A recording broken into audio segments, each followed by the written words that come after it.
नमस्कार साथियों, उत्कर्ष क्लासेज के बीपीएससी प्लेटफॉर्म पर मैं पंकज अग्रवाल फिर से आप सभी प्रतियोगी साथियों का हार्दिक स्वागत एवं अभिनंदन करता हूं। जैसा कि प्रतिदिन बिहार की आगामी परीक्षाओं को ध्यान में रखते हुए हम एक महत्वपूर्ण टॉपिक पे आपके साथ चर्चा करने के लिए उपस्थित होते हैं, उसी कड़ी को आगे बढ़ाते हुए आज हमने एक और महत्वपूर्ण टॉपिक चुना है और उस टॉपिक का नाम है भारत और बिहार की प्रमुख महिला स्वतंत्रता सेनानी। यह टॉपिक अत्यधिक महत्वपूर्ण है और बिहार में आयोजित होने वाली जितनी भी परीक्षाएं हैं वहाँ इससे सवाल अक्सर पूछे जाते रहे हैं। तो उसी ट्रेंड को देखते हुए इस टॉपिक को आज हमने चुना है। जैसा कि आप जानते हैं कि स्वतंत्रता आंदोलन, अगर भारत की बात करें फिर बिहार की बात करें, तो जो पुरुष स्वतंत्रता सेनानी थे वो तो मेन स्ट्रीम में थे ही, उनको सब जानते हैं। लेकिन जो महिलाएं थी तो कुछ महिलाओं को छोड़ करके अधिकांश महिलाओं के बारे में, और अगर कोई महिला स्वतंत्रता सेनानी हैं भी, खास करके अगर बिहार राज्य की बात करें तो उनके बारे में बहुत अधिक जानकारी सामान्य तरीके से लोगों के पास होती नहीं है, जबकि परीक्षा में प्रश्न तो वहां से पूछे जाते हैं और पूछे जाने की संभावना भी है। तो इस टॉपिक के इसी महत्व को देखते हुए हमने आज इस टॉपिक को चुना है। ठीक है, तो आप लोग बड़े ही ध्यान से इस पूरे टॉपिक को बहुत अच्छे से देखिए। ठीक है, और निश्चित रूप से इस टॉपिक से आने वाले किसी भी सवाल को आप गलती नहीं करेंगे, ये आश्वासन मैं आपको देता हूं। लेकिन शर्त है ये है कि आप बिना स्किप किए जो है इस पूरी क्लास को बड़े ही तन्मयता के साथ देखिए। ठीक है, तो आगे बढ़ते हैं। भारत की महत्वपूर्ण महिला स्वतंत्रता सेनानियों की शुरुआत जो है हम पहला नाम कर रहे हैं मातंगनी हजारा से। ठीक है, ये मातंगनी हजारा, महात्मा गांधी के तो हम आप सब जानते हैं, पूरी दुनिया जानती है। ठीक है, मातंगनी हजारा को बूढ़ी महिला गांधी के नाम से जो है जाना जाता है। किस नाम से जाना जाता है? बड़ी गांधी या गांधी बड़ी या बूढ़ी महिला गांधी। ठीक है, बूढ़ी महिला गांधी के नाम से मातंगनी हजारा को जाना जाता है। तो कभी परीक्षा में यह सवाल आपसे पूछा जाए तो इसको गलत नहीं करना है। ठीक है, और पूछे जाने की संभावना है क्योंकि इनके नाम में गांधी लगा हुआ है और राष्ट्रीय आंदोलन से जुड़ी हुई यह व्यक्तित्व थी। ठीक है ना, इन्होंने भारतीय स्वतंत्रता संग्राम के दौरान असहयोग आंदोलन, सविनय अवज्ञा आंदोलन और भारत छोड़ो आंदोलन में अपनी सक्रिय भागीदारी सुनिश्चित की थी। जैसा कि आप जानते हैं कि ये तीनों ही आंदोलन जो है यह गांधीवादी आंदोलन है। ठीक है, गांधीवादी आंदोलन है। असहयोग आंदोलन, सविनय अवज्ञा आंदोलन और भारत छोड़ो आंदोलन, महात्मा गांधी के नेतृत्व में ही भारत में इन तीनों आंदोलन को जो है अंजाम दिया गया था। तो इन तीनों ही गांधीवादी आंदोलनों में जो है मातंगनी हजारा ने अपनी महत्वपूर्ण भूमिका निभाई थी। और इनके बारे में सबसे बड़ी बात यह है कि यह बहुत बड़ी वीरांगना थी, बहुत साहसी व्यक्तित्व था इनका।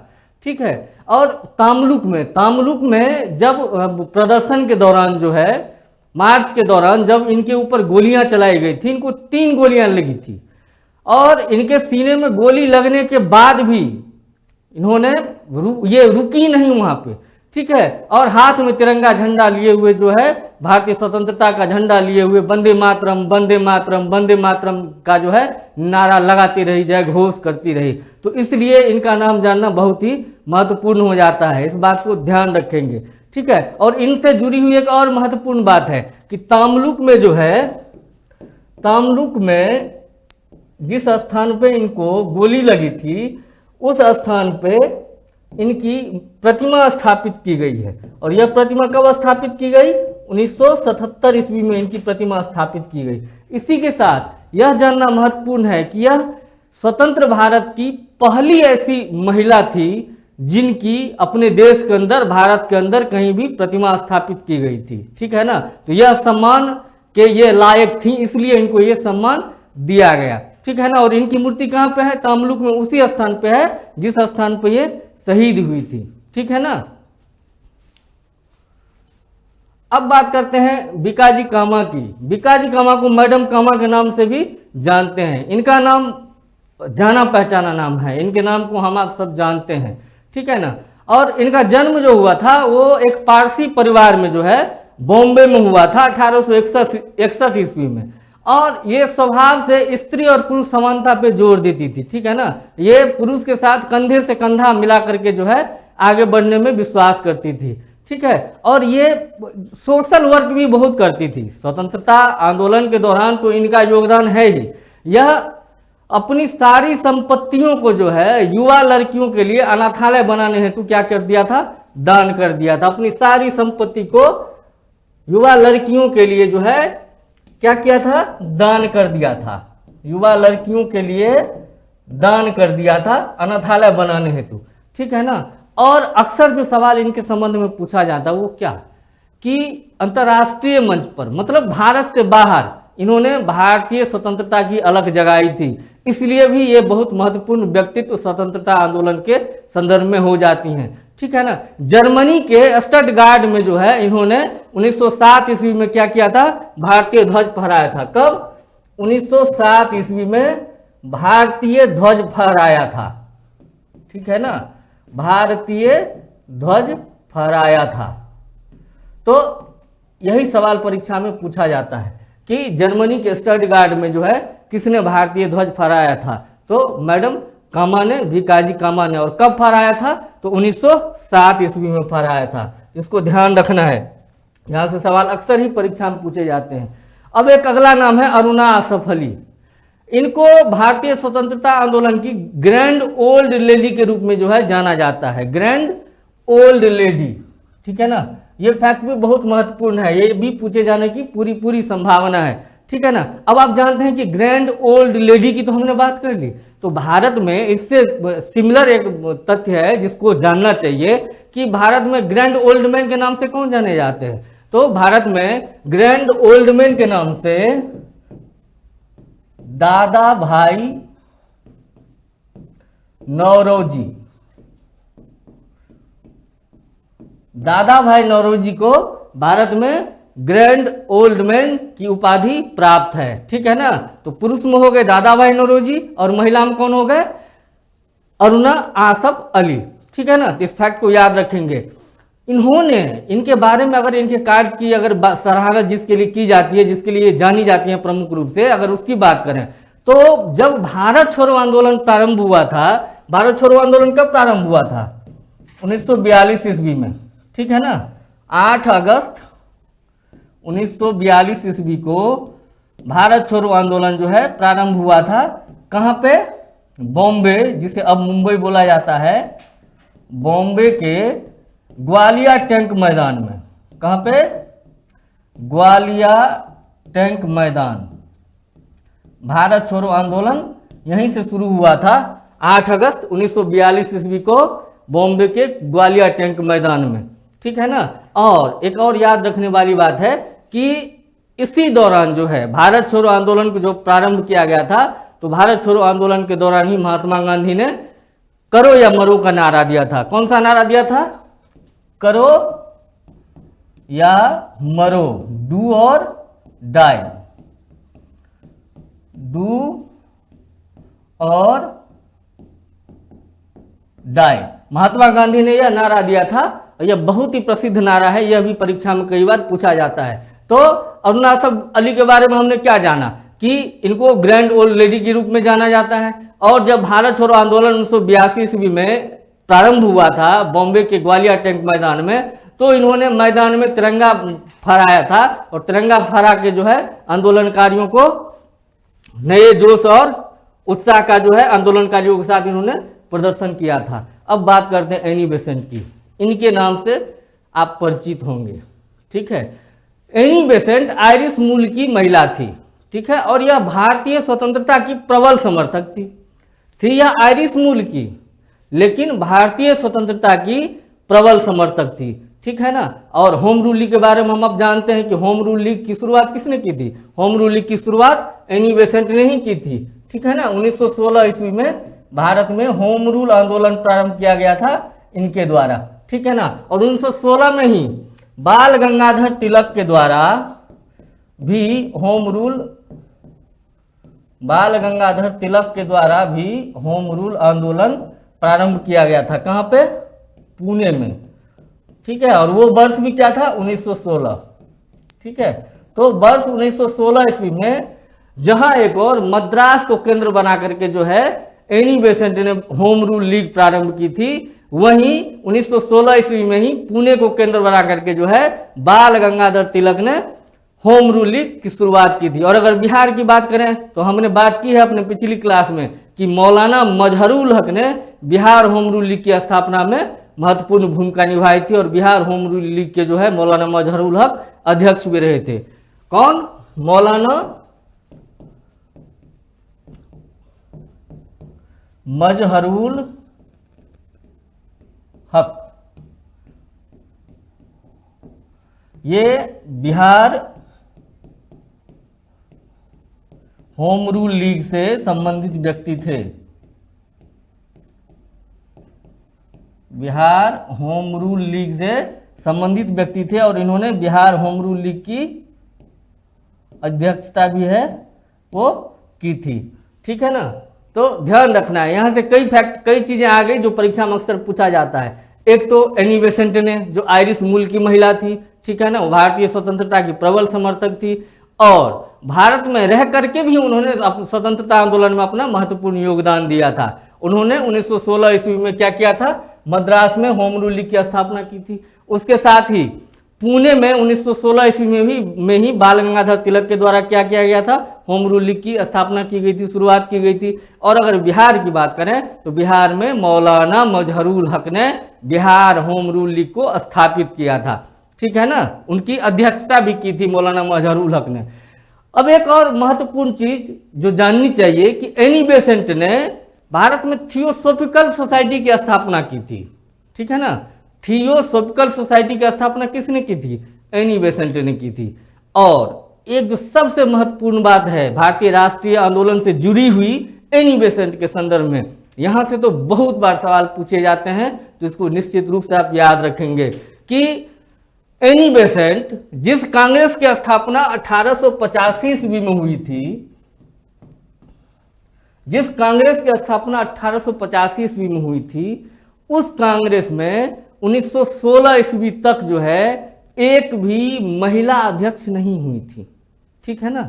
एक भी महिला अध्यक्ष नहीं हुई थी। और 1917 ईस्वी में भारतीय राष्ट्रीय कांग्रेस की अध्यक्षता करने वाली पहली महिला कौन बनी? Annie Besant. एनी बेसेंट ने 1917 ईस्वी में भारतीय राष्ट्रीय कांग्रेस की क्या की थी? अध्यक्षता की थी। इसको याद रखना है, बहुत इंपॉर्टेंट फैक्ट है। ठीक है ना? अभी हम आगे बढ़ेंगे तो फिर भारतीय महिला सरोजिनी नायडू की भी बात करेंगे, जिन्होंने भारतीय राष्ट्रीय कांग्रेस की अध्यक्षता की थी। तो 1917 ईस्वी में एनी बेसेंट ऐसी पहली महिला है जिन्होंने भारतीय राष्ट्रीय कांग्रेस की जो है अध्यक्षता की थी। ये पहली महिला है। अब यहाँ दो चीजें हैं, कंफ्यूज नहीं होना है। जब सरोजिनी नायडू की हम बात करेंगे तो उनके बारे में भी बताएंगे।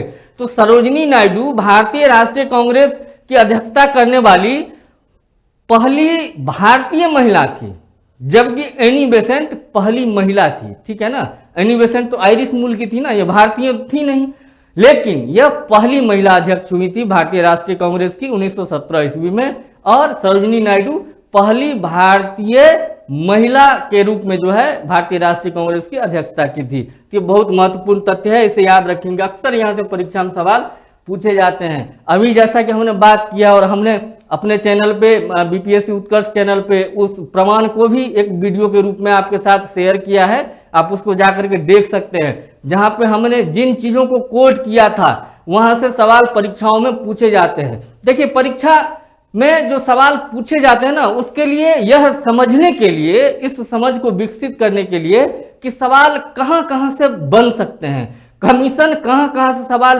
पूछ सकता है, उसके लिए काफी रिसर्च लगता है। ठीक है ना? और जो यह रिसर्च एक दिन में नहीं की जा सकती है। इस रिसर्च को करने में, इस चीज को समझने में जो है बहुत लंबा वक्त लगता है। तो वो रिसर्च जो हमने किया है अपने साथ, अपने तैयारी के दौरान, अपने टीचिंग के दौरान, तो पढ़ते पढ़ते तो उसको मैं, उस सारे विशेषज्ञता को मैं आपके साथ साझा करता हूं। तो मुझे लगता है कि ये सवाल पूछा गया है, ये सवाल पूछे जा सकते हैं, तो उन सभी चीजों की मैं आपके साथ क्या करता हूं? चर्चा करता हूं। तो निश्चित रूप से जहां पे मैं इन चीजों को कोट करूं तो उसको आप बहुत ही ध्यान से, उसको दोबारा रिपीट करके जो है उसको ध्यान से देखिए, क्योंकि सवाल वहां से अक्सर बन सकते हैं और बनते रहे हैं। ठीक है ना? अब बात करते हैं कल्पना दत्त की।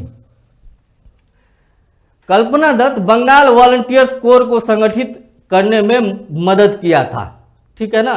और सूर्य सेन के साथ जो है क्रांतिकारी गतिविधियों में भी शामिल रही थी। अब देखिए, महिला, हमने स्वतंत्रता सेनानी की बात की तो ये क्रांतिकारी थी। अब एनी बेसेंट क्रांतिकारी नहीं थी, ठीक है ना, वो आंदोलनकारी थी। तो इन दोनों शब्दों में अंतर है। क्रांतिकारी और आंदोलन और क्रांति दोनों दो चीजें होती है। क्रांतिकारी विश्वास करते हैं कि कोई चीज तुरंत हो गया, नहीं हो रहा है तो बम मार दोगे समाधान हो जाएगा, गोली चला दोगे समाधान हो जाएगा, ठीक है ना। मतलब वो उग्र प्रणाली को जो है वो अपनाते हैं अपने चीजों को पूरा करने के लिए अपने प्रणाली के तहत, ठीक है ना। लेकिन जो आंदोलनकारी होते हैं वो सने सने आगे बढ़ते हैं, तरीके से एक प्लान वे में आगे बढ़ते हैं और उदारवादी तरीकों को मध्यम मार्ग अपनाते हुए चीजों को जो है आगे बढ़ाते हैं और देखते हैं। तो कल्पना दत्त जो है यह क्रांतिकारी गतिविधियों में शामिल थी। और किसके साथ? तो सूर्य सेन के साथ। आपको बताऊं कि सूर्य सेन जो है ये भी बहुत महत्वपूर्ण व्यक्ति हैं। और चटगांव शस्त्रागार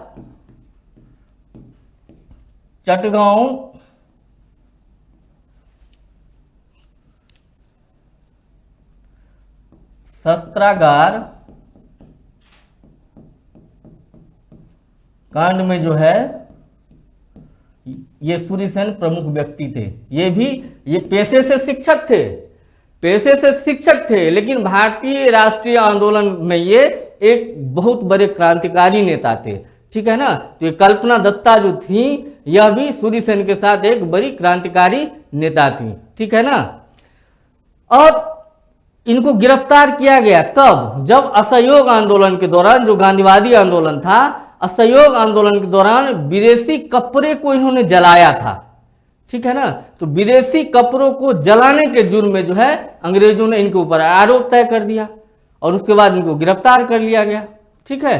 तो यह कल्पना दत्ता सिर्फ उग्र गतिविधियों में ही शामिल नहीं थी, उसके साथ साथ इन्होंने जीवन भर महिलाओं की शिक्षा के लिए, महिलाओं के सशक्तिकरण के लिए भी जो है इन्होंने काम किया था। यह एक महत्वपूर्ण बिंदु है कि एक तरफ हम देख रहे हैं कि ये क्रांतिकारी नेता है। अब क्रांतिकारी नेता हैं तो विचार से भी ये क्या होंगी? उग्र होंगी। लेकिन इनके व्यक्तित्व का दूसरा पहलू हमें क्या देखने को मिल रहा है कि यह महिला शिक्षा के लिए, उनके सशक्तिकरण के लिए इन्होंने जीवन पर्यंत काम किया था, ठीक है ना। तो यही इनके व्यक्तित्व की विराटता को दर्शाता है। अब बात करते हैं उषा मेहता की। भारतीय राष्ट्रीय आंदोलन में इन्होंने भी अपना महत्वपूर्ण योगदान दिया था और खास करके 1942 ईस्वी में जो भारत छोड़ो आंदोलन हुआ था, उस 1942 ईस्वी के भारत छोड़ो आंदोलन के दौरान इनकी जो भूमिका है वो बहुत महत्वपूर्ण रही थी, ठीक है ना। ये जयप्रकाश नारायण के सहयोगी थे, ठीक है। तो जब भारत छोड़ो आंदोलन के दौरान सारे बड़े नेता गिरफ्तार कर लिए गए थे, तो कुछ जो दूसरी पीढ़ी के नेता थे उन्होंने भारतीय राष्ट्रीय आंदोलन को, भारत छोड़ो आंदोलन को अपना नेतृत्व प्रदान किया था, उन्होंने सक्रिय होकर के कार्य किया था। तो उसी में उषा मेहता का नाम बहुत ही महत्वपूर्ण हो जाता है। इन्होंने क्या किया था? भूमिगत रह के जो है रेडियो का प्रसारण किया था, कांग्रेस रेडियो का प्रसारण किया था, ठीक है ना। उषा मेहता कांग्रेस रेडियो का प्रशासन किया था, चलाया था। कैसे? भूमिगत रहकर कांग्रेस रेडियो, मतलब छुप के। भूमिगत रहकर से मतलब क्या है? मतलब खुले में नहीं घूमती थी, छुप के रेडियो स्टेशन डेवलप करती थी और उसके बाद वहां पे रेडियो का प्रसारण करती थी, कांग्रेस रेडियो का, और उसके माध्यम से सूचनाओं का जो है संचार सब तरफ होता था और लोगों तक भारत छोड़ो आंदोलन के संबंध में जो है महत्वपूर्ण सूचना पहुंचाई जाती थी, ठीक है ना। और यह उषा मेहता बहुत कम उम्र में जो है राष्ट्रीय आंदोलन से जुड़ गई थी, भारत छोड़ो आंदोलन से जुड़ गई थी। तो उषा मेहता ऐसी एक महत्वपूर्ण राजनीतिक कैदी थी जिसकी बहुत कम उम्र थी, मतलब सबसे कम उम्र की राजनीतिक कैदी के रूप में जो है इनको जाना जाता है, ठीक है ना।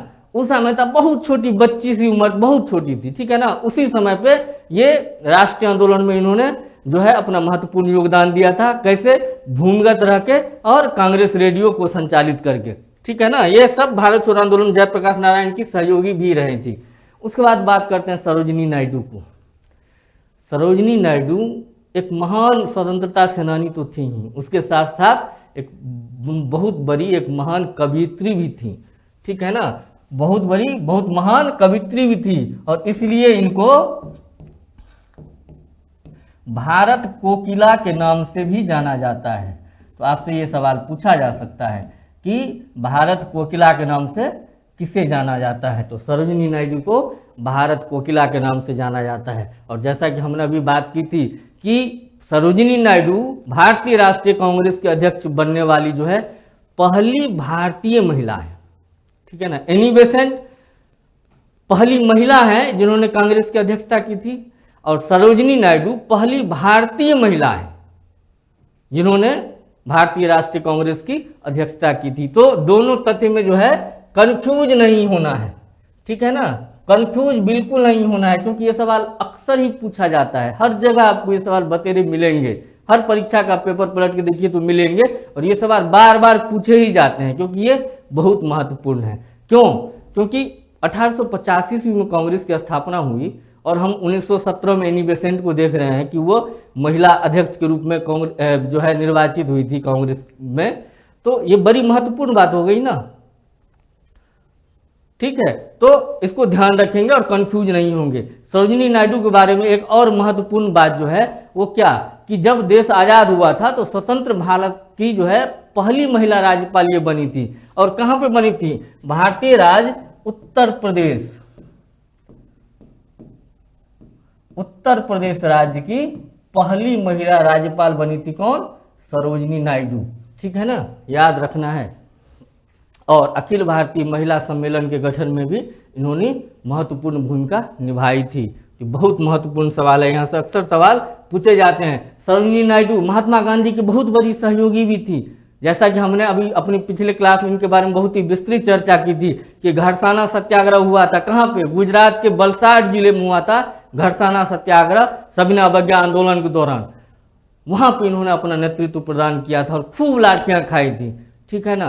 तो ये तो इनके व्यक्तित्व को दिखा रहे हैं कि एक तरफ एक महिला जो राष्ट्रीय आंदोलन में सक्रिय रूप से भाग ले रही है, महात्मा गांधी की प्रमुख सहयोगी रही है, लाठियां खा रही है, लेकिन वो कवयित्री भी है। ये बात भी इनके व्यक्तित्व को दर्शाता है, ठीक है ना। और यह भारतीय राष्ट्रीय कांग्रेस की पहली महिला भारतीय अध्यक्ष जो थी, ठीक है। और उत्तर प्रदेश राज्य की पहली महिला राज्यपाल जो है सरोजिनी नायडू थी, ठीक है।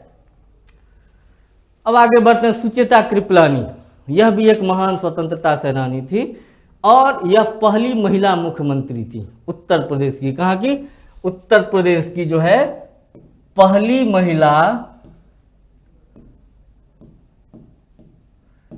महिला मुख्यमंत्री कौन थी? सुचेता कृपलानी, ठीक है। और 1963 से 1967 के बीच में इन्होंने उत्तर प्रदेश में सरकार का नेतृत्व किया था। तो ये बहुत महत्वपूर्ण है। क्यों? क्योंकि ये पहली महिला मुख्यमंत्री उत्तर प्रदेश की हुई थी, इसे याद रखना है। अब बात करते हैं बिहार की महत्वपूर्ण महिला स्वतंत्रता सेनानी के बारे में। भारत की महिला स्वतंत्रता सेनानी के बारे में तो फिर भी थोड़ा बहुत मैटर आपको इधर उधर मिल सकता है, लेकिन बिहार की जो महिला स्वतंत्रता सेनानी है इनके बारे में बहुत सारी जानकारी जो है आपको बहुत आसानी से नहीं मिलने वाली है। उसके लिए आपको मेरा ही क्लास देखना पड़ेगा। इस क्लास को आप पूरे अंत तक देखिए बिना स्किप किए हुए, तो निश्चित रूप से मैं ये बात दावे के साथ कह सकता हूं कि अगर परीक्षा में सवाल पूछे जाएंगे तो वो सवाल आज की क्लास में आपको जरूर कहीं ना कहीं मिलेंगे। तो इसलिए बड़े ध्यान से देखना है। तो बिहार के महिला स्वतंत्रता सेनानी की अगर बात करें तो उसमें पहला नाम जो है वो क्या है? प्रभावती देवी। प्रभावती देवी जो थी ये जयप्रकाश नारायण की पत्नी थी। जयप्रकाश नारायण जेपी, जिन्होंने संपूर्ण क्रांति का आह्वान किया था, जिन्होंने आजाद दस्ता का गठन किया था। जयप्रकाश नारायण ने आजाद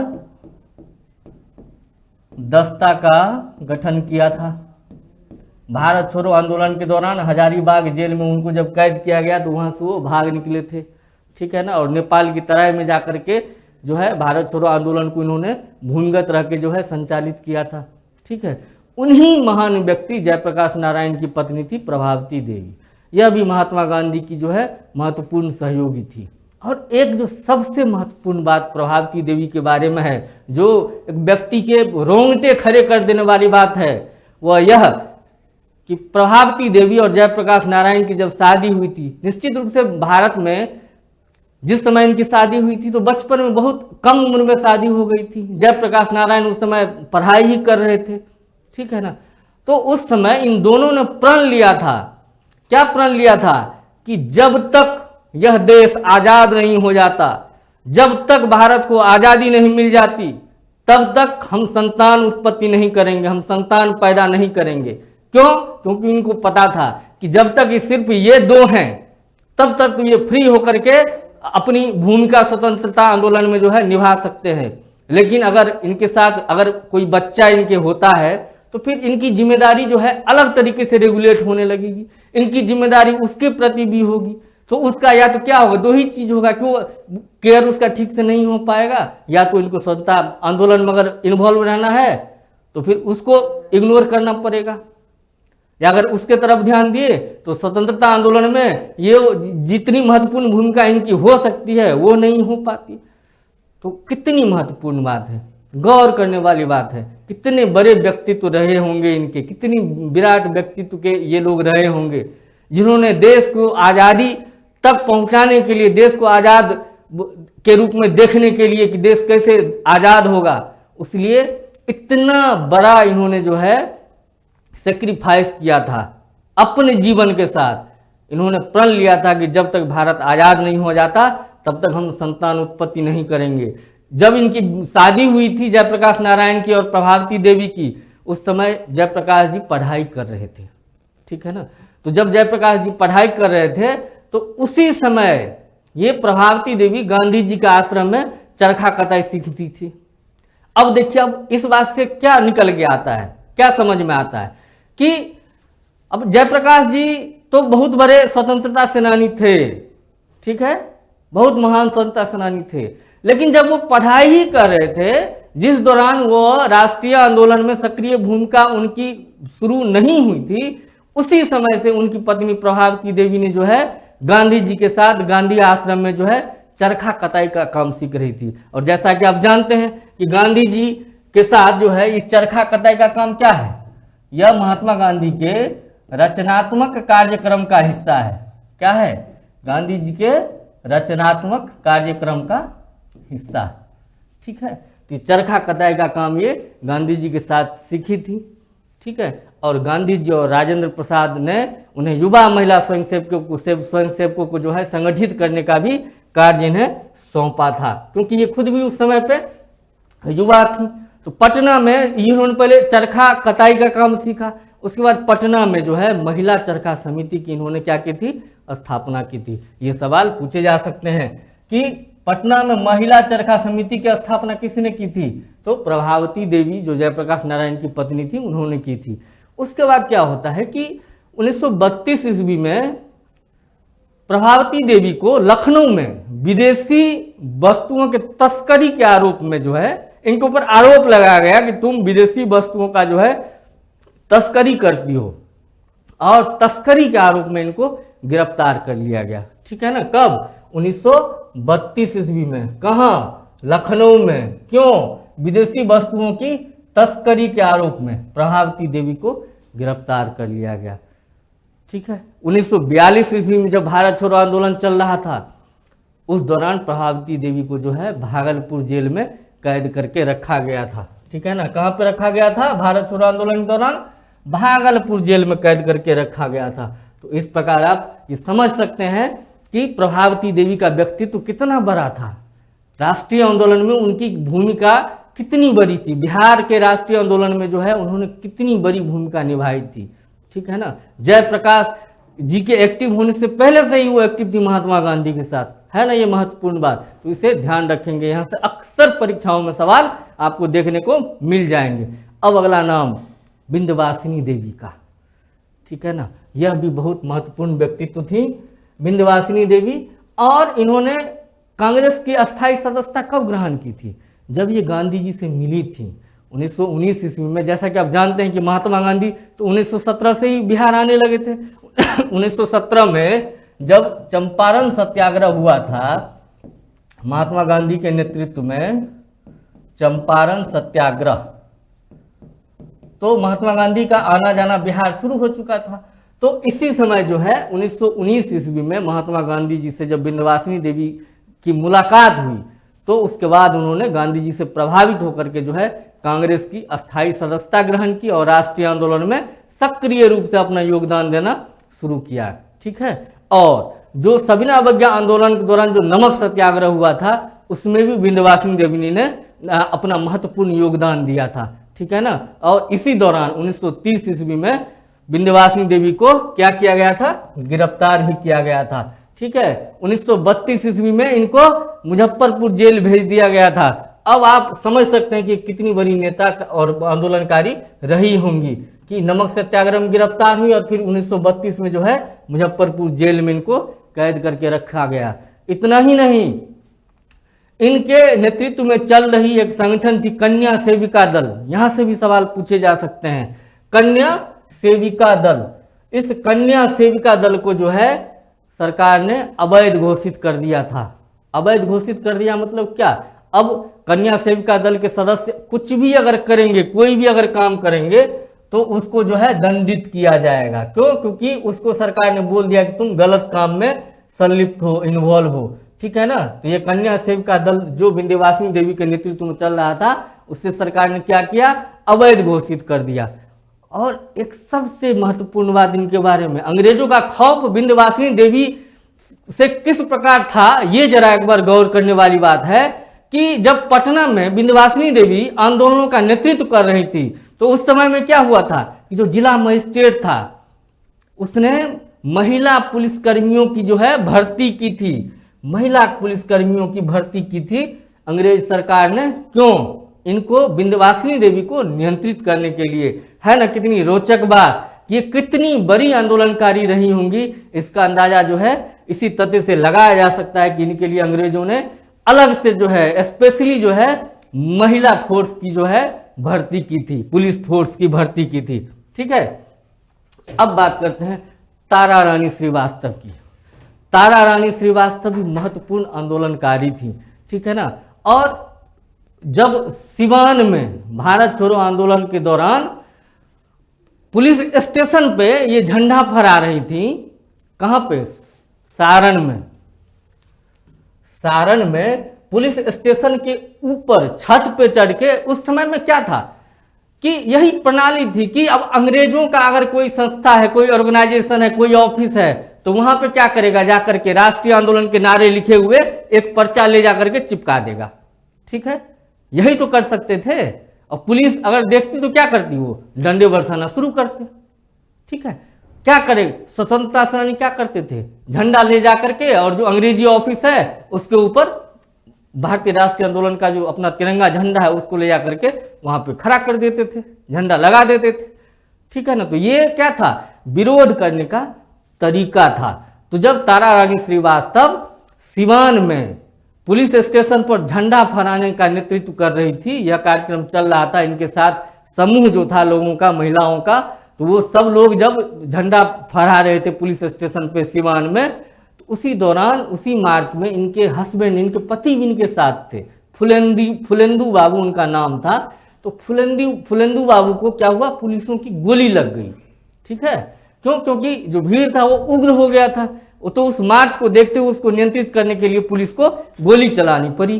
तो जब गोली चलानी पड़ी तो उसमें तारा रानी श्रीवास्तव के पति जो है उनको गोली लग गई, फुलेंदु बाबू को गोली लग गई, ठीक है। लेकिन फिर भी इन्होंने तारा रानी श्रीवास्तव ने उस समय भी अपने अदम्य शौर्य का परिचय दिया था, अपने अदम्य साहस का परिचय दिया था, इसलिए ये वीरांगना है, ठीक है ना। इसलिए आज भी देश इनको सम्मान करता है, इनके सम्मान में हम पूरे देशवासी, हम पूरे राज्यवासी नतमस्तक रहते हैं।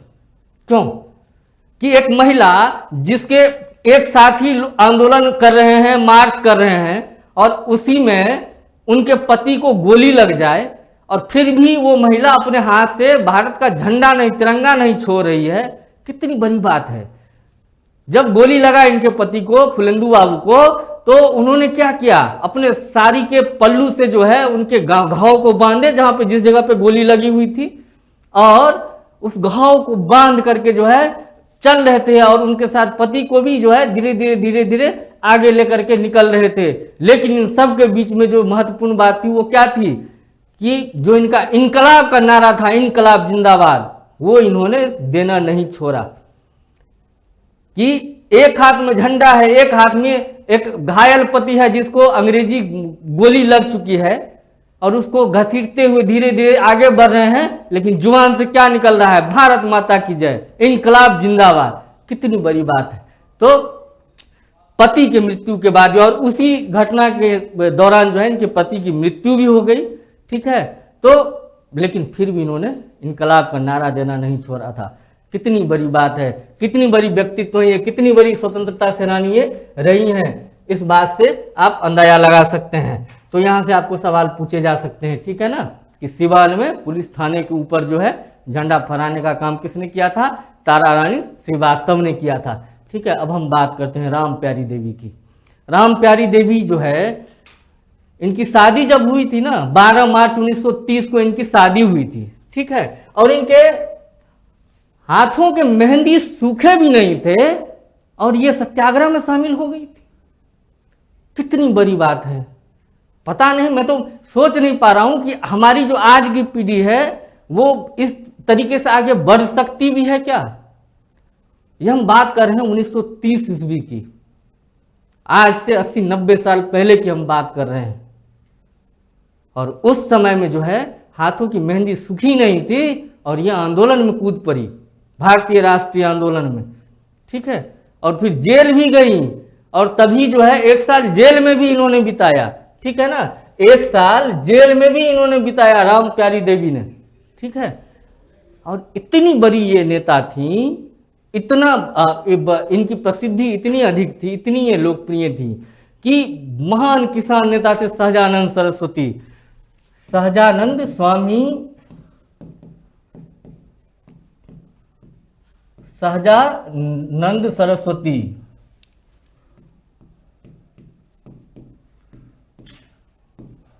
स्वामी सहजानंद सरस्वती, यह भी सन्यासी जीवन जीने वाले भारत के एक महान किसान नेता थे, जिन्होंने अखिल भारतीय किसान सभा की स्थापना में अपनी महत्वपूर्ण भूमिका निभाई थी, ठीक है। बिहार में प्रांतीय किसान सभा की स्थापना में अपनी महत्वपूर्ण भूमिका निभाई थी। उस सहजानंद सरस्वती को अखिल भारतीय कांग्रेस कमेटी के चुनाव में हरा करके ये कांग्रेस की सदस्य बनी थी और 1939 ईस्वी तक अखिल भारतीय कांग्रेस कमेटी की ये सदस्य रही थी। अब आप सोचिए कि एक मास लीडर स्वामी सहजानंद सरस्वती किसानों के बहुत बड़े नेता थे, उनको इन्होंने हरा करके अखिल भारतीय कांग्रेस कमेटी की सदस्यता जो है ली थी, ठीक है ना। उसके साथ ही अलवर की महिलाओं की टीम तैयार की थी, ठीक है। और सत्याग्रही जो लोग जो थे, आंदोलनकारी जो थे, तो उनको भोजन पहुंचाते थे, उनको रसद पहुंचाते थे, ठीक है ना। कहाँ पे? अलवर के महिलाओं के साथ इन्होंने एक टीम तैयार किया था राम प्यारी देवी ने, ठीक है ना। कितनी बड़ी बात है कि एक महिला जिसकी अभी अभी शादी हुई है, हाथ के मेहंदी सूखे भी नहीं है और वो कूद गई स्वतंत्रता आंदोलन में सत्याग्रह करने के लिए, साल भर जेल काट के आई है। उसके बाद इतने बड़े कांग्रेस के उस किसान नेता को, स्वामी सहजानंद सरस्वती को चुनाव में हरा करके जो है भारतीय कांग्रेस कमेटी की सदस्य बनी। तो यही इनके महत्व को दर्शाता है। अब बात करते हैं तारकेश्वरी सिन्हा की, जो नालंदा से संबंधित थी, ठीक है ना। तारकेश्वरी सिन्हा कहाँ संबंधित थी? नालंदा से संबंधित थी। तो इस स्थान को भी ध्यान में रखना है, क्यों? क्योंकि सवाल यहाँ से पूछे जा सकते हैं कि इनका संबंध, निम्नलिखित में से इनका संबंध किस स्थान से है, और अलग अलग आपको स्थान का नाम दे देगा। तो इसके इनके स्थान को भी जो है ध्यान रखना है।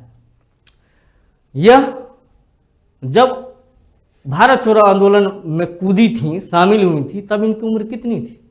मात्र 16 वर्ष। मात्र 16 वर्ष की अवस्था में तारकेश्वरी सिन्हा ने भारत छोड़ो आंदोलन में अपनी प्रमुख भूमिका निभाई थी, बिहार में अपना नेतृत्व प्रदान किया था। और ये बांकीपुर कॉलेज की छात्रा थी। कहाँ पढ़ती थी ये? बांकीपुर कॉलेज में। बांकीपुर पटना के पास ही है, ठीक है ना। और यह बिहार छात्र कांग्रेस की अध्यक्ष चुनी गई थी। चूंकि कॉलेज के स्टूडेंट थी, तो जो चुनाव होता था तो बिहार छात्र कांग्रेस की यह अध्यक्ष चुनी गई थी, ठीक है ना। और इन्होंने नालंदा में महात्मा गांधी को बुलाया था। जैसे राजकुमार शुक्ल ने चंपारण के मुरली भरावा के रहने वाले थे और चंपारण के किसानों की दुर्दशा से अवगत करवाने के लिए राजकुमार शुक्ल ने महात्मा गांधी को आमंत्रित किया था, वैसे ही तारकेश्वरी सिन्हा ने नालंदा में महात्मा गांधी को आमंत्रित किया था। और महात्मा गांधी के साथ जो मार्च निकाला गया था नालंदा में, उसका नेतृत्व भी तारकेश्वरी सिन्हा ने किया था, ठीक है ना। तो बहुत ध्यान से जो है इसको करेंगे। बहुत ही महत्वपूर्ण है। अब बात करते हैं, अगर हम चरणबद्ध तरीके से बात करें कि असहयोग आंदोलन, फिर सविना अवज्ञा आंदोलन, फिर भारत छोड़ो आंदोलन के दौरान जो है कुछ महत्वपूर्ण महिलाएं थी जिन्होंने अपना महत्वपूर्ण योगदान राष्ट्रीय आंदोलन में बिहार में दिया था। तो एक बार हम उनकी बात कर लेते हैं।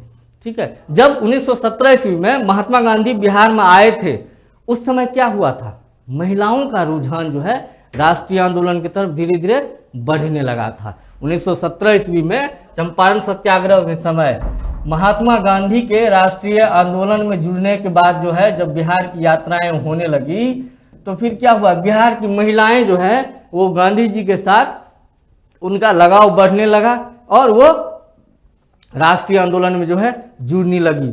इसी समय कस्तूरबा गांधी कौन थी, यह महात्मा गांधी की पत्नी थी, महात्मा गांधी की पत्नी थी कस्तूरबा गांधी। ठीक है ना, कस्तूरबा गांधी ने भी इस समय बिहार में जाकर के जो है लोगों को संगठित किया था राष्ट्रीय आंदोलन के लिए। तो कस्तूरबा गांधी, सरला देवी, प्रभावती देवी, राजवंशी देवी, सुनीति देवी और राधिका देवी जो है ये एक महत्वपूर्ण नाम है जिन्होंने बिहार में राष्ट्रीय आंदोलन को, जो आज़ादी की लड़ाई थी उसको जो है अच्छे तरीके से संचालित किया, जन जागरण किया, लोगों को अपने साथ जोड़ा और राष्ट्रीय आंदोलन को बल मिला। ठीक है ना। अब बात करते हैं कि कस्तूरबा गांधी के द्वारा जो है 1919 ईस्वी में प्रथम महिला आंदोलन जो है वो आयोजित किया गया। तो इसमें सरला देवी, प्रभावती देवी, राजवंशी देवी और राधिका देवी ने सक्रिय रूप से अपनी भूमिका निभाई थी। ठीक है, और इसमें जो है अमला मुखर्जी, कादम्बिनी गांगुली, सरला देवी और सावित्री देवी ने भी महत्वपूर्ण भूमिका निभाई थी। सावित्री देवी के बारे में एक महत्वपूर्ण बात क्या है कि जब प्रिंस ऑफ वेल्स, मतलब कौन, इंग्लैंड के जो राजकुमार थे, जब वो भारत आ रहे थे 1921 ईस्वी में, तो उनके भारत आगमन का जो है सावित्री देवी ने बहिष्कार किया था। किसने, प्रिंस ऑफ वेल्स के भारत आगमन का बहिष्कार जो है किया था। किसने, सावित्री देवी ने। कितनी बड़ी बात है, इसीलिए तो आज हम इनके बारे में पढ़ रहे हैं, इतिहास के पन्नों में इनका नाम दर्ज हुआ, इसलिए परीक्षाओं में पूछा जाता है, क्योंकि ये सभी व्यक्तित्व जिनकी हम आज चर्चा कर रहे हैं, ये सभी सबने कुछ ना कुछ ऐसा किया है जो लकीर खींचने वाली बात थी। ठीक है ना, सभी ने अपने समय से आगे बढ़ के जो है देश के राष्ट्रीय आंदोलन में अपना महत्वपूर्ण योगदान दिया था। ठीक है ना। सरला देवी ये क्या करती थी, तो जो छात्र थे और सरकारी स्कूलों में, सरकारी शिक्षण संस्थानों में जो पढ़ते थे जो बच्चे, उन बच्चों को ये प्रेरित करती थी ये सरला देवी कि इस अंग्रेजी शिक्षा का तुम क्या करो, बहिष्कार कर दो, अंग्रेजी स्कूलों में पढ़ने के लिए नहीं जाओ। ठीक है ना, इसलिए सरला देवी का नाम भी जाना जाता है। अब जब राष्ट्रीय आंदोलन चल रहा था, महात्मा गांधी जी का नेतृत्व बिहार में भी लोगों को पसंद आ रहा था। महात्मा गांधी जी बिहार में लगातार विभिन्न आंदोलनों का नेतृत्व भी करते रहे हैं, कई बार जाते आते रहे हैं, तो वहाँ पे महात्मा गांधी की जो गांधीवादी शैली है आंदोलन की, वो भी चल रहा होगा। ठीक है, तो महात्मा गांधी, मैंने अभी शुरू में क्या कहा कि रचनात्मक कार्यों पे जोर देते थे, तो और उनके द्वारा रचनात्मक कार्य क्या किए जाते थे कि स्वदेशी वस्त्र पहनना है तो बनाओ स्वदेशी वस्त्र, चरखा काटो, सूत काटो और चरखा कताई के द्वारा वस्त्र तैयार करो, स्वदेशी वस्तु बनाओ। तो पटना के सीसी दास और उर्मिला देवी, ये दो महत्वपूर्ण नाम हैं, पटना की सीसी दास और उर्मिला देवी, इन्होंने चरखा और स्वदेशी वस्तुओं के प्रचार में जो है भाग लिया था। ठीक है, चरखा और स्वदेशी वस्तुओं के प्रचार में भाग लिया था। जैसा कि आप जानते हैं कि चरखा की कताई महात्मा गांधी के रचनात्मक कार्यों का हिस्सा हुआ करता था। इसी समय 1921 ईस्वी में जब महात्मा गांधी जी देश बंधु कोष के लिए फंड जमा करने के लिए, कलेक्ट करने के लिए बिहार गए थे, तो उस समय बिहार की महिलाओं ने महात्मा गांधी को देश बंधु कोष हेतु अपने आभूषण तक दान कर दिए थे। अपने पास कुछ नहीं रखा था। जिन महिलाओं के पास जो भी आभूषण थे, थोड़े थे या अधिक थे, जो भी थे, वो सब महिलाओं ने महात्मा गांधी से प्रभावित होकर के भारतीय राष्ट्रीय आंदोलन में अपनी भूमिका निभाने के लिए जो है उन्होंने देश बंधु कोष में जो है वो सारा अपना आभूषण जो है वो दान कर दिया, दे दिया था। ठीक है, अब बात करते हैं सविना अवज्ञा आंदोलन के दौरान जो नेतृत्व गौरीदास का रहा था, ये बहुत ही महत्वपूर्ण रहा था। 26 जनवरी 1930 की हमने अपने पिछली कक्षा में बात की थी कि जो लाहौर का अधिवेशन हुआ था रावी नदी के तट पे, कहाँ पे हुआ था, 1929 ईस्वी में रावी नदी के तट पे, रावी नदी के तट पे क्या हुआ था? कांग्रेस का अधिवेशन हुआ था। कांग्रेस का अधिवेशन हुआ था। कौन सा अधिवेशन? लाहौर अधिवेशन। इस लाहौर अधिवेशन में जो है एक यह भी प्रस्ताव पे चर्चा हुई थी, पारित किया गया था, सहमति बनाई गई थी कि प्रत्येक वर्ष पूरे भारतवर्ष में 26 जनवरी 1930 को क्या करना है? ध्वजारोहण करना है और स्वतंत्रता दिवस के रूप में मनाना है। तो पटना में जो 26 जनवरी 1930 को जो ध्वजारोहण किया गया था, स्वतंत्रता दिवस मनाया गया था, उसका नेतृत्व किसने किया था? गौरीदास ने किया था। बहुत महत्वपूर्ण तथ्य है, इसे ध्यान रखेंगे, ठीक है ना। यहाँ से सवाल पूछे जा सकते हैं कि गौरीदास ने पटना में जो है 26 जनवरी 1930 को जब स्वाधीनता दिवस मनाया जा रहा था, उस समय पटना में इन्होंने ध्वजारोहण किया था। उसके बाद एक महत्वपूर्ण नाम है सैलवाला राय की। जैसा कि आप जानते हैं कि झारखंड अलग होने के बाद संथाल परगना आदि क्षेत्र जो है वो झारखंड का हिस्सा हो गया, लेकिन पहले तो बिहार का ही भाग था, बिहार के विभाजन से पहले। तो सैलवाला राय ने संथाल परगना में जो है नमक सत्याग्रह के दौरान जो है अपना नेतृत्व किया था। क्या किया था? नेतृत्व किया था। और इनके भाषणों से हजारों हजार महिलाएं जो हैं वो प्रेरित होकर के जो है नमक सत्याग्रह में शामिल हुई थी। साधना देवी इन्हीं के साथ इनकी सहयोगी थी और इस साधना देवी ने भी इस क्षेत्र में नमक सत्याग्रह के दौरान जो है अपना महत्वपूर्ण योगदान दिया था, अपना महत्वपूर्ण नेतृत्व दिया था, ठीक है ना। तो महिलाओं को एकत्रित करने में, राष्ट्रीय आंदोलन से जोड़ने में जो है इनकी महत्वपूर्ण भूमिका रही है। तो यहाँ से सवाल पूछा जा सकता है कि नमक सत्याग्रह का संथाल परगना में जो है किसने नेतृत्व किया था? तो सैलवाला राय ने किया था। ये सारे फैक्ट्स जो हैं, जो कहानी मैं आपको बताते हुए चल रहा हूं, कहानी में सुना नहीं रहा हूं, कहानी में पढ़ा रहा हूं। क्यों? क्योंकि यहां से सवाल बनेंगे, ठीक है। बातें वही जो एग्जाम में आने वाले हैं और कुछ नहीं, दूसरा कोई बात नहीं, ठीक है ना। तो इन सारे चीजों को, सारे तथ्यों को आप ध्यान में रखेंगे। क्यों? क्योंकि सवाल यहां से आने ही वाले हैं, ठीक है ना। भरोसा रखिए, अगर महिला स्वतंत्रता सेनानियों की अगर बात की जाएगी और अगर सवाल पूछा जाएगा किसी भी परीक्षा में, चाहे वो भारत की परीक्षा हो या बिहार की परीक्षा हो, चाहे वो सिविल सर्विस की परीक्षा हो या वनडे परीक्षा हो, चाहे वो टीचिंग की परीक्षा हो, हर परीक्षा में अगर सवाल पूछे जाएंगे तो यहीं से पूछे जाएंगे, इससे बाहर कुछ नहीं पूछा जाएगा। इसी भरोसे के साथ इस पूरी क्लास को आपको देखना है। अब बात करते हैं कि बहिष्कार और करबंदी जो हुआ था पटना में, इसका नेतृत्व किसने किया था? किस महिला ने किया था? किस बिहार की महिला ने किया था? तो गया की चंद्रवती देवी थी। इन्होंने चौकीदारी कर के विरुद्ध आवाज उठाई थी और गिरफ्तारी दी थी। किसने? गया की चंद्रवती देवी ने चौकीदारी कर के विरुद्ध जो है आवाज उठाई थी। तो ये सवाल आपसे पूछा जा सकता है कि चंद्रवती देवी जो है वो कहाँ से संबंधित है? तो ये गया से संबंधित हैं, ठीक है ना। तो गया की चंद्रावती देवी जो हैं, इन्होंने चौकीदारी करके विरुद्ध आवाज उठा करके अपनी गिरफ्तारी दी थी। अंग्रेजी सरकार ने इन्हें गिरफ्तार कर लिया था। अब एक महत्वपूर्ण नाम रामस्वरूप देवी की। ये रामस्वरूप देवी और ये कुसुम कुमारी देवी, ये दो ऐसे नाम हैं, ये रामस्वरूप देवी और आपको ये कुसुम कुमारी देवी, ये दो ऐसे नाम हैं जो क्रांतिकारी गतिविधियों में जो है उस समय संलिप्त थी। तो रामस्वरूप देवी को गिरफ्तार करके भागलपुर जेल में जो है 1931 ईस्वी में डाल दिया गया था, ठीक है, 1931 में भागलपुर जेल में। और कुसुम कुमारी को जो है क्यों गिरफ्तार किया गया था? क्योंकि आरा में भगत सिंह को जो फांसी मिला था उसके खिलाफ इन्होंने क्या किया था? लोगों को एकजुट किया था। कहाँ पे? आरा में। आरा में भगत सिंह की फांसी के खिलाफ इन्होंने जो है लोगों को एकजुट किया था। तो इसलिए कुसुम कुमारी देवी का नाम बहुत महत्वपूर्ण हो जाता है। यह आरा में जो है इन्होंने आंदोलन का नेतृत्व किया था, इसको ध्यान रखना है, ठीक है।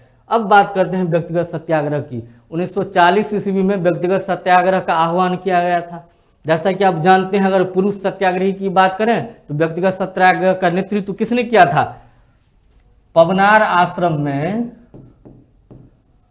पवनार आश्रम में किसने किया था? विनोबा भावे ने, विनोबा भावे, विनोबा भावे ने व्यक्तिगत सत्याग्रह का 1940 ईस्वी में नेतृत्व किया था और ये प्रथम सत्याग्रही थे। ठीक है, अब सवाल परीक्षा में पूछा जाता है कि दूसरे सत्याग्रही कौन थे, तो दूसरे सत्याग्रही जो थे वो जवाहरलाल नेहरू थे, जवाहरलाल नेहरू थे। इन सब चीजों को साथ के साथ देखते चलिए, याद करते चलिए, यहीं से सवाल आपको परीक्षा हॉल में पक्का देखने को मिलेंगे। और तीसरे सत्याग्रही कौन थे? तीसरे सत्याग्रही ब्रह्मदत्त थे।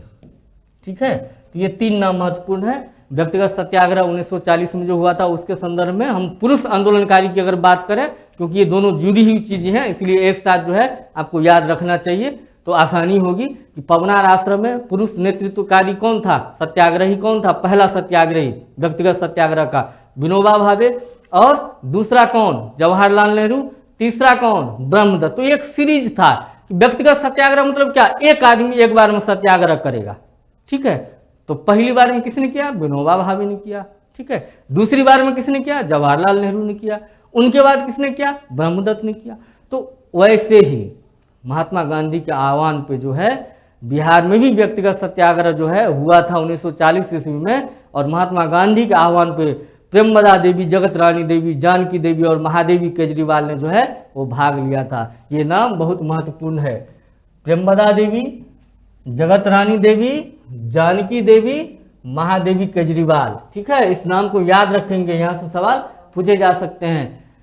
इन्होंने 1940 ईस्वी में आयोजित होने वाले व्यक्तिगत सत्याग्रह का जो है नेतृत्व किया था। ठीक है, अब बात करते हैं भारत छोड़ो आंदोलन की। भारत छोड़ो आंदोलन जैसे हमने कहा कि 8 अगस्त को प्रारंभ हुआ था, कहाँ से? बॉम्बे के ग्वालियर टैंक मैदान से। तो भारत छोड़ो आंदोलन के दौरान, जब भारत छोड़ो आंदोलन 9 अगस्त को प्रारंभ हुआ था, 8 अगस्त को, तो 9 अगस्त को जो है चूंकि 8 अगस्त को प्रारंभ हुआ और जितने भी पहले खाड़ी के जो नेता थे, बड़े बड़े नेता थे, सबको गिरफ्तार कर लिया गया था। तो आंदोलन को नेतृत्व कौन प्रदान करेगा, यह एक बड़ा सवाल था। तो उसी समय जो दूसरी पीढ़ी थी, उन्होंने आंदोलन को जो है अपने कंधे से संभाल लिया। ठीक है ना, गिरने नहीं दिया, आंदोलन को खत्म नहीं होने दिया। जितने बड़े नेता जो है गिरफ्तार हो गए, तो दूसरी पीढ़ी के जो नेता थे, खुद भी, उनके घर परिवार के सभी सदस्य जो जहां थे वहीं से जुड़ते चले गए और उन्होंने भारत छोड़ो आंदोलन को अपना नेतृत्व प्रदान किया। ठीक है ना, और वर्तमान में जो आप देश में जितने भी स्वतंत्रता सेनानी जो अभी जीवित बचे हैं, जो कुछ अधिकांश लोगों की तो मृत्यु हो गई है, लेकिन कुछ बचे हुए हैं, उनसे अधिकांश लोगों ने भारत छोड़ो आंदोलन में ही अपनी गिरफ्तारी दी थी। हमारे ग्रैंडफादर भी भारत छोड़ो आंदोलन के दौरान जो है अपना नेतृत्व प्रदान किया था अपने क्षेत्र में, उनकी भी गिरफ्तारी हुई थी। तो जब पहली पीढ़ी के नेता गिरफ्तार हो गए थे, तो फिर उसके बाद दूसरी पीढ़ी के नेता और उनके घर परिवार के, उनके भाई बहन पत्नी जो भी थे, सबने भारत छोड़ो आंदोलन में जो है अपनी महत्वपूर्ण भूमिका निभाई। तो उसी समय डॉक्टर राजेंद्र प्रसाद जो भारत के प्रथम जो है राष्ट्रपति भी रहे थे, तो उनकी बहन राष्ट्रीय आंदोलन के दौरान कौन थी? भगवती देवी। भगवती देवी ये राजेंद्र बाबू की बहन थी। तो भगवती देवी ने जो है पटना में महिलाओं के विशाल जुलूस का जो है नेतृत्व किया था। यह सवाल भी पूछा जाता है। ठीक है ना, इसको बहुत ही ध्यान से याद करना है, मेमोराइज कर लीजिए चीजों को, क्योंकि सवाल पूछे जाएंगे यहीं से, सवाल यहीं से पूछे जाएंगे। अगर पूछे जाएंगे तो इससे बाहर कुछ नहीं होगा। ठीक है ना, तो भगवती देवी कौन थी? राजेंद्र बाबू की बहन थी। और उनकी भूमिका कहाँ पे रही थी?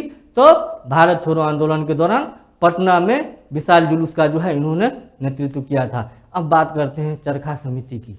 चरखा समिति, मैंने क्या कहा कि महात्मा गांधी के रचनात्मक कार्यों में ये सब चीज शामिल है। चरखा काटना, सूत की कटाई करना, स्वदेशी वस्त्रों का निर्माण करना। तो महिलाओं के समूह के द्वारा क्या किया गया था? चरखा समिति बनाया गया था, एक ग्रुप बनाया गया था महिलाओं का समूह। तो जब बड़े बड़े नेता गिरफ्तार हो जा रहे थे, तो यही जो चरखा समिति की जो समूह की जो महिलाएं थी, वो भूमिगत होकर के जो है राष्ट्रीय आंदोलन में, भारत छोड़ो आंदोलन में जो है अपना योगदान दे रही थी। क्यों? क्योंकि ये मेन स्ट्रीम में तो थी नहीं कि अंग्रेज आएगा और पकड़ के लेके चला जाएगा, जेल में बंद कर देगा। ठीक है ना, ये तो घर में अंदर रहती थी, चरखा काटती थी। इनका एक लोगों का, इनका एक ग्रुप था महिलाओं का। तो जब बड़े नेता सभी गिरफ्तार हो गए, तो महिलाओं के साथ सबों ने कंधे में कंधा मिलाकर के जो है भारत छोड़ो आंदोलन के दौरान अपना जो है योगदान दिया था।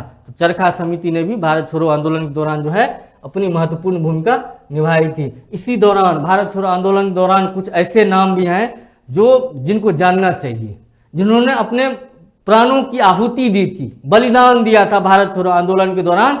उन महिलाओं की अगर बात करें तो कुमारी धतुरी देवी, बिराजी मधियान और सुधा शर्मा, ये 3 नाम अत्यंत महत्वपूर्ण है। ये वे नाम हैं जिन्होंने भारत छोड़ो आंदोलन के दौरान जो है अपने प्राणों की आहुति दी थी, ठीक है, और देश के आज़ाद होने में जो है इन्होंने अपना महत्वपूर्ण योगदान दिया था। जिस भारत में हम आप आज जी रहे हैं, इस भारत के निर्माणकर्ता यही हैं, इस भारत को आज़ाद कराने वाले यही लोग हैं, इसलिए ये महत्वपूर्ण है, इसलिए आज हम इनके बारे में पढ़ते हैं, इसलिए ये परीक्षा की दृष्टि से भी महत्वपूर्ण है, ठीक है ना।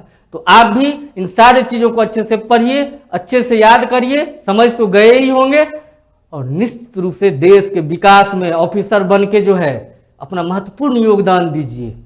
आपका नाम भी इतिहास के पन्नों में दर्ज होगा जब आप कुछ अच्छा करेंगे, कुछ बड़ा करेंगे, ठीक है ना। तो मैं आशा करता हूं कि जितनी भी बातें मैंने की है भारत की महान महिला स्वतंत्रता सेनानियों के बारे में, बिहार की महान महिला स्वतंत्रता सेनानियों के बारे में, उन सब के बारे में सारी चीज़ें आप समझ गए हैं, सारी कहानी आपके समझ में आ गई है, सारे तथ्य को आप मेमोराइज कर लिए हैं, ऐसा मैं मान के चल रहा हूं। तो इस पूरे क्लास को जो है दोबारा से आप देखिए, बिना स्किप किए हुए देखिए। परीक्षा में अगर सवाल पूछे जाएंगे तो यहीं से पूछे जाएंगे, इस बात का मैं आपको आश्वासन देता हूं। भरोसा रखिए और पढ़िए, ठीक है। हम मेहनत करते हैं आपके लिए, आप मेहनत करिए खुद के लिए। तो एक दिन क्या होगा, जब हमारा मेहनत जो हम आपके लिए कर रहे हैं और जो आप अपने लिए जो मेहनत कर रहे हैं, जब ये दोनों मिल जाएगा एक दिन, तो फिर क्या होगा, आपका चयन हो जाएगा, आप सेलेक्ट हो जाएंगे। जिस ड्रीम को आप देख रहे हैं, जिस सपने को आप देख रहे हैं कि सिविल सर्वेंट आपको बनना है, सरकारी नौकरी आपको प्राप्त करनी है, एक सम्मानजनक जीवन अपना बनाना है नौकरी प्राप्त करके, निश्चित रूप से आप उसमें सफल होंगे। परीक्षा हॉल में आपको सवाल दिखेंगे और यहीं से दिखेंगे, इतना मेरा भरोसा है, ठीक है ना। तो अगर इन टॉपिकों से सवाल पूछे जाते हैं तो निश्चित रूप से वो यहीं से होंगे। तो आप इसे फिर से देखिए, बिना स्किप किए हुए देखिए, मेमोराइज करिए, ठीक है। और अगर आपका कोई सलाह या सुझाव अगर है तो आप कमेंट के माध्यम से हमें जरूर बताइए, ताकि हम उसको संज्ञान में लें और हम और आपके लिए जो है बेहतर कक्षाएं लेकर के उपस्थित हों, आपके लिए और अच्छा कंटेंट लेकर के उपस्थित हों। तो आप अपनी ज़रूरतों को भी हमें कमेंट के माध्यम से समझा सकते हैं, बता सकते हैं, जानकारी हमसे साझा कर सकते हैं कि अब आगे और आप क्या पढ़ना चाहते हैं। तो हम उसके लिए भी जो है कार्य करेंगे और उसी तरह की चीज़ों को आपके समक्ष लेकर के उपस्थित होंगे। तो इसे आप, मैं ये मान के मैं चल रहा हूँ कि परीक्षा हॉल में अगर भारत और बिहार के महिला स्वतंत्रता सेनानियों से संबंधित अगर कोई सवाल आएगा तो उन सवाल को आप गर्दा उड़ा करके आएंगे। इसी सद्भावना के साथ, शुभेच्छाओं के साथ मिलते हैं अगली क्लास में। जय हिंद।